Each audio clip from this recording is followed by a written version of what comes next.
You're listening to the Cyberwire Network, powered by N2K.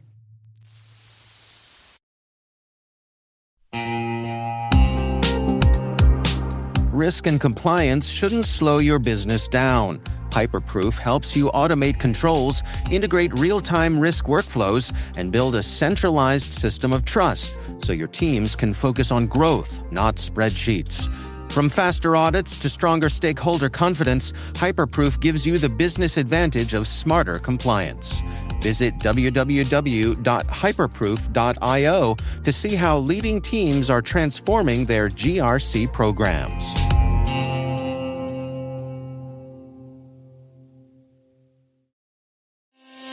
At Thales, we know cybersecurity can be tough and you can't protect everything, but with Thales, you can secure what matters most. With Thales industry-leading platforms, you can protect critical applications, data, and identities, anywhere and at scale with the highest ROI. That's why the most trusted brands and largest banks, retailers, and healthcare companies in the world rely on Thales to protect what matters most: applications, data, and identities. That's Thales, Thales. Learn more at thalesgroup.com/cyber.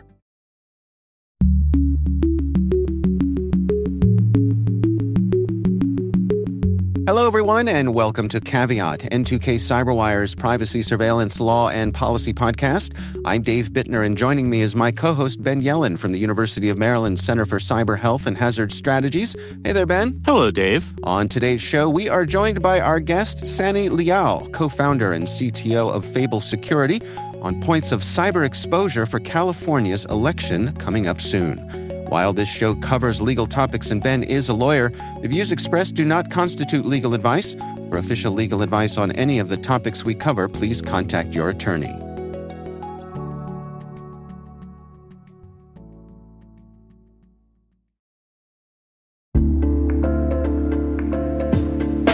What's your 2 a.m. security worry? Is it, do I have the right controls in place? Maybe, are my vendors secure? Or the one that really keeps you up at night, how do I get out from under these old tools and manual processes? That's where Vanta comes in. Vanta automates the manual work so you can stop sweating over spreadsheets, chasing audit evidence, and filling out endless questionnaires. Their trust management platform continuously monitors your systems, centralizes your data, and simplifies your security at scale.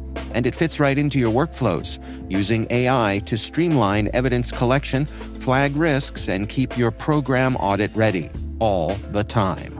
With Vanta, you get everything you need to move faster, scale confidently, and finally, get back to sleep. Get started at vanta.com/cyber. That's VANTA.com/cyber. All right. Well, it is my pleasure to welcome to the show Sanny Liao from Cybersecurity. Sanny, welcome, and thanks for joining us. Thanks for having me. So we have this election coming up in California, and there have been concerns about election security. Can we just start off with some broad descriptive things? I mean, where do we find ourselves these days here in the U.S. when it comes to the realities and the perceptions of election security? Yeah, the thing with election security is that when most people think about it, you're thinking about politically motivated cyber attacks. But election season is a bit like a Black Friday for cyber criminals. So yes, we do see the type of politically motivated cyber attacks, sometimes conducted by state actors, sometimes individuals, but there's actually a huge range of financially motivated attacks that really make use of the special emotional moment of a election season. So we do expect that in this season, cyber attacks are going to pick up, and actually everyone could be a target. What sort of things specifically should people be on the alert for? Yeah, so I think in general, I actually tend to see we tend to see a couple different types of attacks. So let's actually start with the politically motivated ones. So if you are, for example, a election worker, if you're a campaign worker, you should expect that you will be targeted, both online in your emails. Now we're seeing a lot more voice-based attacks and SMS-based attacks. And I remember in the last election season, there was a lot of attacks that actually made use of dating scams to get close to someone for to gather intelligence. But usually what we also see on top of it is that because it's such an emotional moment, it becomes a really good trigger point for people where you can, someone who normally would not fall for a, for example, text-based scam, it becomes a really good point for attackers to use that emotional moment and use the election season as a way to actually hook people. So if you're the type of person who normally wouldn't for a SMS-based attacks, we call them smishing. If you all of a sudden on election day start getting a message around, hey, your voter registration is out of date, you need to fix this today, people, they emotionally react and they are actually much more likely to click on something to engage with attackers. Just from a legal perspective, some of the attacks might be coming from in-state, but you mentioned nation states, and also I would guess that a lot of attackers come from other states. So how does the state of California, which really only has the authority to police its own people, how do you use the legal system to try and punish those who are outside your jurisdiction? And can you talk a little bit about that as an issue? Yeah, absolutely. The thing with attackers is that they don't actually respect state boundaries. They also do not respect nation boundaries. So, what we see is that nation states, sometimes they conduct these attacks for political reasons. Sometimes it's actually for financial reasons, right? So a lot of times, honestly, unfortunately, the legal system doesn't actually reach as far as where the attackers are. So what we often see is that where you actually have to make up the gaps are organizations. Let's say if you are in charge of a group of people, if you're an employer, you employ a group of people, this is actually a place where you honestly have to come in and make up for a lot of the places where the legal system cannot actually help and reach, as well as individuals. I think it's kind of no longer okay for us to say that, like, hey, I won't be targeted because I'm a nobody. Because guess what? If you have a social security number, you will be valuable for attacker. If you have a credit card, you're valuable for attacker. So it's, unfortunately, legal system, I think a lot of times just do not reach far enough. And it really kind of comes down to organizations and individuals have to figure out actually how to protect themselves more proactively. So it seems like there are a couple categories here. There's the issue of the election itself and the potential for folks trying to influence that. But what you're speaking to specifically is just, I guess, broader social engineering scams that are using the election as a point of convenience. That's right. So can we talk about the election itself? To what degree are folks in California concerned about influence operations and the integrity of the actual election? It's hard for me to speak on the integrity of the actual election itself, but if we look at what has actually happened in the last election season, there is already a lot of evidence of different vectors, different attackers coming in to try to influence the election. So let's even put the financially motivated attacks aside. What we have seen is that in the last election cycle, we had there was actually a lot of coverage over campaign workers for major political parties being targeted on dating apps. Why? Because attackers are actually trying to get close to them using, essentially romance scams to get close to them to steal valuable information. So now if you know where people live, where you know how people trend, it's actually information ammunition for opposing parties, attackers to actually use to try to trick people into doing something they shouldn't. What we have also seen is that increasingly, I think if you remember both 2020 both the 2016 election as well as the 2024 election, what we have seen is that attackers are increasingly using personal accounts to actually infiltrate people who may be in a position with privileged access to data, power, or information.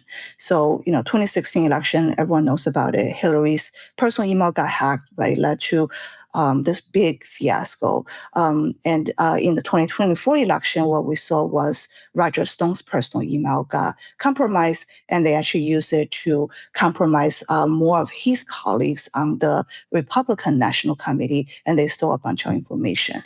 So it's, that information itself is actually highly, highly valuable, and we see that attackers are actually a lot of times using personal accounts to get into them.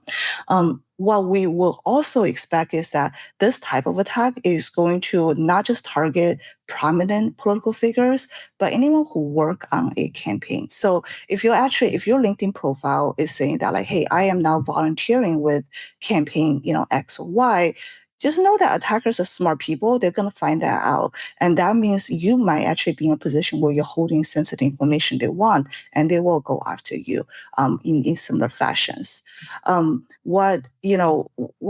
I think this year, especially this year, I think what's going to start changing is that because AI technology has gotten so good, we've already kind of in the commercial sector seen AI being used to create deepfake attacks that impersonate someone to get people to send to wire money to the wrong accounts. And I think it will be a no-brainer to expect that attackers will also similarly use deepfake to impersonate someone to get you, perhaps like misdirect people on where to vote, get people to respond to them by, calling actually a fake number. The technology, unfortunately, has gotten to a place where it's so good that attackers have just found a lot of ways to infiltrate and get to people and get the information they need. Do you get the sense that, at least among people who are active in election season activists, that there's increased awareness of these threats? Do you think we're more prepared than we were in 2016 and 2024? Absolutely, absolutely. So, in the 2024 election, we actually worked very closely with a major political party, and I have to say, I am very, very impressed by the type of security they have actually brought in-house to protect their employees. I would say it's on par with some of the best protection we've seen in actually, in the commercial sector already. So are the states themselves upping their game when it comes to protecting the people who help run these elections? Because my understanding is there are a lot of volunteers that are involved with this. Yeah, there's actually a big discrepancy. Unfortunately, what we see is that how good an organization's protection is very much a function of the person who's actually put in charge of protecting that organization.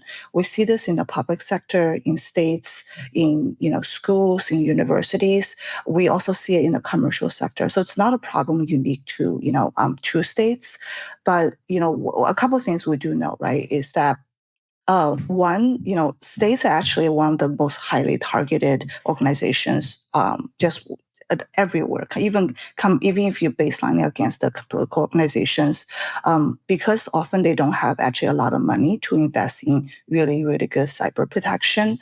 And two is that attacks have evolved a lot to the point where if you see that these state organizations are bringing in, people who are very forward-thinking about redesigning, literally ripping out the old system and redesigning a new system, we see that people tend to really work.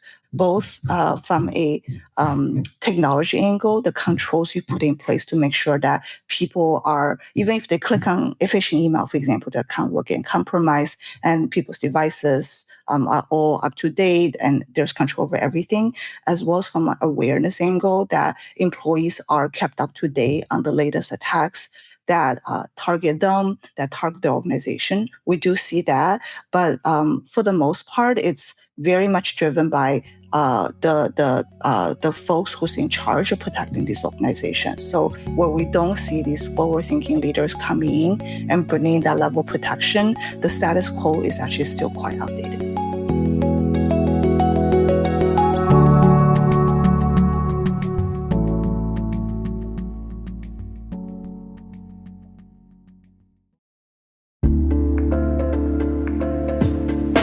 And now, a word from our sponsor, ThreatLocker, the powerful zero-trust enterprise solution that stops ransomware in its tracks. Allow Listing is a deny-by-default software that makes application control simple and fast. Ring fencing is an application containment strategy, ensuring apps can only access the files, registry keys, network resources, and other applications they truly need to function. Shut out cybercriminals with world-class endpoint protection from ThreatLocker.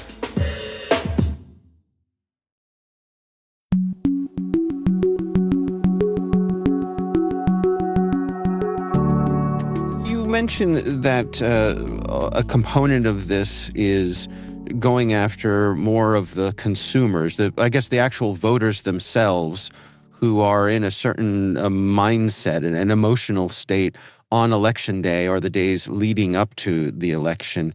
Can you provide us some more insights onto that? I mean, what specifically are they targeting there? Yeah, no, that's a good question. So this is actually honestly one that I am just personally more worried about because I've seen this being used over and over again to trick people, like anyone on the street, your neighbor, your cousin, your parents could get tricked.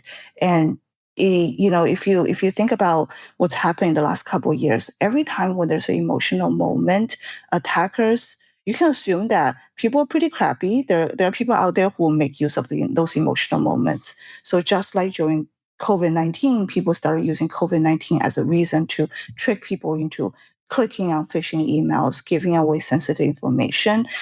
Right now, because election is such a hot and emotional topic, I would absolutely expect that attackers are going to use it to trick people into, again, clicking on emails, picking up the phone and, calling a fraudulent number, wiring money to the wrong accounts, and so on. I'll give you an example. So lately, almost everybody has gotten one of these toll violation SMS messages, right? And Yep. it looks like, hey, your fast track is, you have like some amount of money that you haven't paid on fast track. You have to pay it right away. And a lot of people have now begun to realize that, like, hey, that's a scam. I should not reply to that. But imagine this is election day and you get a text message on your phone that says, hey, your registration is out of date. Your voter registration is out of date. Your vote might not count. And now with Prop 50, there's so much emotion going on around whether you're on one side or the other side. When you get something like that, you're not thinking rationally. Your prefrontal cortex is not kicking in. And instead, what's happening is that your amygdala is actually kicking in and saying that, like, oh my God, I need to do something about this ASAP because I really need my vote to count. This is such a big and personal issue to me. And people are like much, much more likely to reply to that SMS phishing email, phishing attack, or a email attack, or a fake phone call. So it's kind of this emotional moment. It creates the perfect opportunity for attackers to make use of and get people to respond when they otherwise would not. Can we also talk quickly just about the nature of this election? So everybody knows it's 2024. There's a presidential election. There's a Senate, House, etc. This is an odd year election, and it's one initiative. And I think most people who aren't kind of politically in tune with what's going on might not even realize there's going to be an election. Does that impact your analysis of vulnerabilities, the fact that there's less of an awareness that we're even in an election season? That's actually a really big concern. So yes, for sure. The thing is that this election is very, very top of mind for actually not just Californians, but actually around, everybody around the country. California is a huge state. We have a lot of votes. Whether these votes swing one way or another will have a huge impact on the next election. So it is getting a lot of national spotlight. What we know about attackers is that you can assume that attackers are very, very smart people, and they don't have to take basically the single approach to everybody. So they know, right, that like in 2025 in California, this Prop 50 issue is a really, really hot emotional issue. So they don't have to target everybody in the country. They just have to target folks in California because they know it's so important and emotional for folks here. So we should definitely absolutely expect that attackers are going to make use of the fact that, hey, I know exactly when this election is happening. I know exactly who to target, and make use of this moment and this group of people. From a protection side, I will really, really hope that the state organizations, the campaign workers who are working on this election realize that they are now have been kind of prompted to this national spotlight for, unfortunately for attackers, that they will see an increased number of attacks, not just on their work phones, their work emails, but on their personal accounts, on their social media. Like, they will for sure be targeted because that's how attackers find them. But at the same time, every single voter in California, you should actually really think about this election is literally just is one of the many things attackers will make use of. But you should expect that you also could be targeted by voice phishing, by SMS phishing, email phishing, all of that stuff. So this is something I feel very personally about, is that I think in 2025, we should expect that we will be targeted. And therefore we need to actually really educate ourselves what these attacks look like, but at the same time, take measures to secure our accounts. So it's not just a work accounts, but personal is a huge, huge point. Make sure that you're using a password manager. Make sure that you have a strong multi-factor authentication set up on your personal accounts. Make sure you have your social media accounts locked down under MFA as well. And if you're exposing, let's say, your phone number anywhere, take that down. So you need to actually really kind of arm and protect your personal, basically all your personal identities. And, for all the employers out there or anyone who's really responsible for a group of people, know that attackers find you a very, very valuable target. So it's actually absolutely critical for your business's well-being to think about investing in protecting your employees, both technically, the controls over giving people access to password managers, MFA, device, helping them update their devices, email security, all of that, but also to really, really stay on top of making security top of mind for folks and showing people what the target attacks look like, right? So that you make it easy for people to look out for them and pattern match when they see something similar. It strikes me that there are people out there, certain groups in this environment that we find ourselves in when it comes to elections, who benefit from doubt, that people wonder if our elections are secure. They wonder if the votes are being counted correctly or if people are interfering with them. It seems to me like these issues play into that narrative. The thing is that cyber attack comes in a lot of different flavors. I would say that narrative, it is what people make of it. It is, if you're if you're a story spinner and you want to sow doubt, there are a lot of different ways to sow doubt. Election security is one of them. It's in reality, a lot of times what these election-based attacks, what they are after, is actually sensitive information that people have access to, and people's personal credentials, really for monetary purposes. It's in the last election season, we did actually see that there was quite a bit of disinformation going on. It's not actually directly impacting, let's say, whether the vote, the election system was secure or not. But what it is impacting is actually people's ability to really vote, people's ability to show up at their assigned voting station, people's ability to have their vote counted. So I think the integrity of the election system is actually kind of like a big issue, that there's a lot of things getting lumped in there. But like whether we can trust the system or not, I think to this day I haven't seen actually a lot of very concrete evidence that the the actual voting system itself is compromised, but much more often than not, it's disinformation that is swaying people to not vote or getting to a state where the vote is not being counted. But much more often than not, it's really the theft of information and money. Yeah, and I suppose, I mean, we even see efforts to, as you mentioned, dissuade people from voting, or to say, the polls are closing early, or, you don't vote till the day after election day, just all sorts of misinformation to try to keep people, one way or another, from getting to the polls. Absolutely. And this year, I think it's the on top of it, right? Because of all the, I think there's these basically election monitoring that's going on with all the ICE arrests that's going on. I think there's even more of an emotional moment that bad actors can make use of. I think I would not be surprised if, in order to dissuade people, some people could start getting fake information around, hey, if you register to vote, your information could be, used to, I don't know, like arrest you or something like that's just like feels like personally unsafe.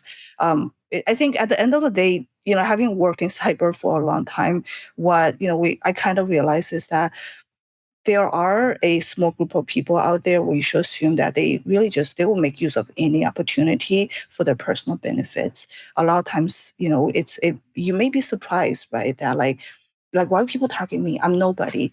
But for a lot of the attackers, you're walking around with a dollar sign on your head because you have a credit card, you have a bank account, you have a social security number. So it's people, unfortunately, there are bad actors out there who will want to actually profit off that, and therefore unfortunately we're all in a boat where we just have to be very, very proactive about protecting ourselves.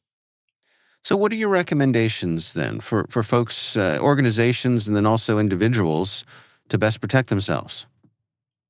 Absolutely. So organizations, you should, if you haven't already, you should really, really think about cybersecurity as one of the main components of your business success, which means that you should put someone in charge who knows what they're doing, invest sufficiently in actually protecting your employees from email, from devices to awareness training.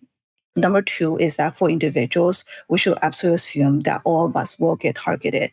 That means we should actually take a lot of, we should invest a lot in protecting our own personal accounts. So if your personal account, whether you use Gmail, Yahoo, whatnot, if your personal account, if you're not using a password manager, you should start using that tomorrow. It's not that hard to set up. Safari, Chrome all have their password managers. You can use there's a lot of these password manager apps, OnePass, Dashlane, all of that. Get one of those, secure your passwords.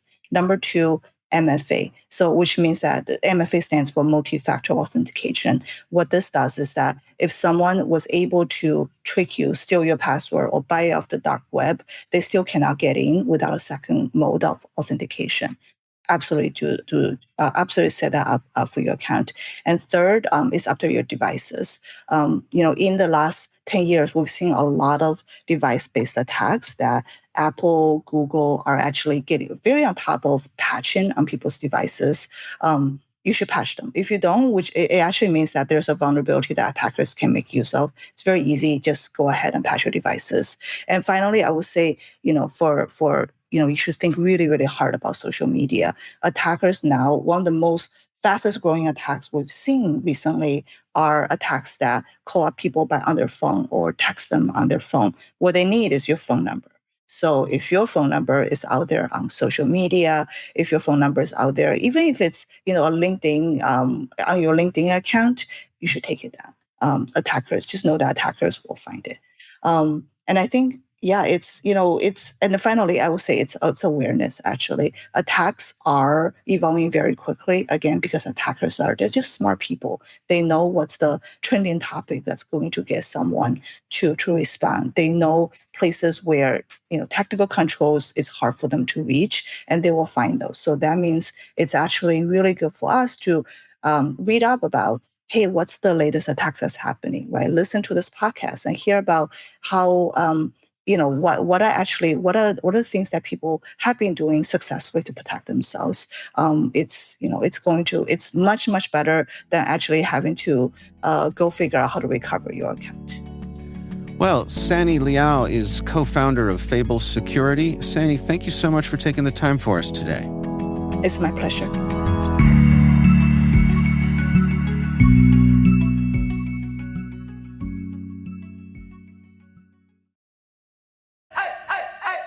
Meet the computer you can talk to. With Copilot on Windows, working, creating, and collaborating is as easy as talking. Got writer's block? Share your screen with Copilot Vision to help spark inspiration, and use Copilot Voice to have a conversation and brainstorm ideas. Or maybe you need some tech help.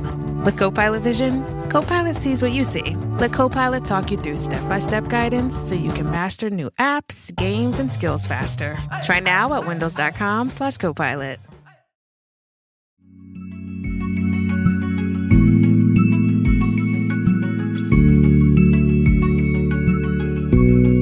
And that is Caveat, brought to you by N2K Cyberwire.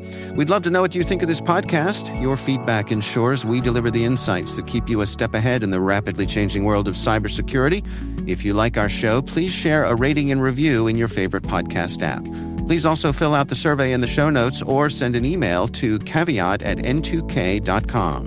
This episode is produced by Liz Stokes. Our executive producer is Jennifer Eiben. The show is mixed by Trey Hester. Peter Kilpie is our publisher. I'm Dave Bittner. And I'm Ben Yellen. Thanks for listening.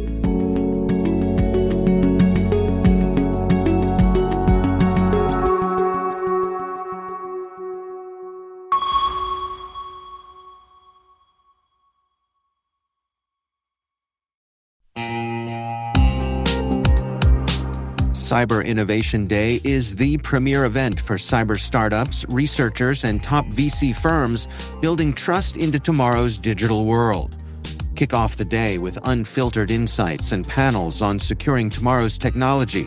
In the afternoon, the 8th annual Data Tribe Challenge takes center stage as elite startups pitch for exposure, acceleration, and funding. The Innovation Expo runs all day, connecting founders, investors, and researchers around breakthroughs in cybersecurity. It all happens November 4th in Washington, D.C. Discover the startups building the future of cyber. Learn more at cid.datatribe.com.